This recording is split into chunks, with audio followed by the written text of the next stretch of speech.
大家好，我係 Charlotte。我睇完愛心樹之後，大樹對男孩無私嘅愛令我好感動。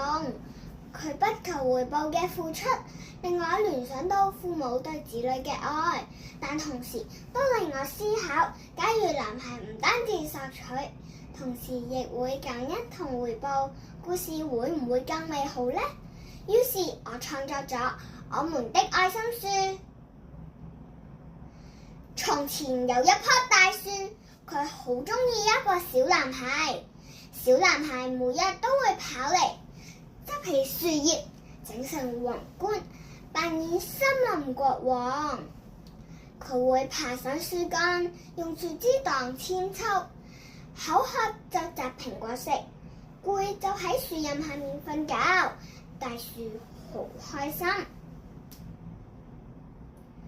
小男孩鍾意將收集到嚟嘅小石頭同彩色羽毛分享俾大樹睇，又會同大樹講森林愛嘅事。有一日，小男孩提議種咗啲蘋果種子，大樹溫柔咁教佢點樣種小樹苗。小男孩好開心啊！男孩隔咗好耐冇嚟，大樹好掛住佢啊。有一日，男孩嚟咗，大樹好興奮咁請佢一齊玩，但係男孩睇起嚟好煩惱喎。佢就話：我需要錢，唔得閒玩啦。大樹馬上就話：你摘咗啲蘋果去賣啦，咁你就有錢㗎啦。大樹請男孩留低一個最大最靚嘅蘋果陪住佢，男孩照做。佢攬住大樹表示感謝。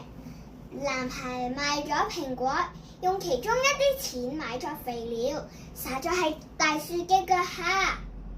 大樹同男孩都互相微笑。男孩長大成為男人，佢返嚟同大樹講，想要一間屋，想要一個家。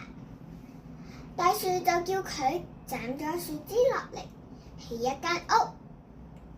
男孩好小心咁斬樹，佢唔想整痛大樹啊。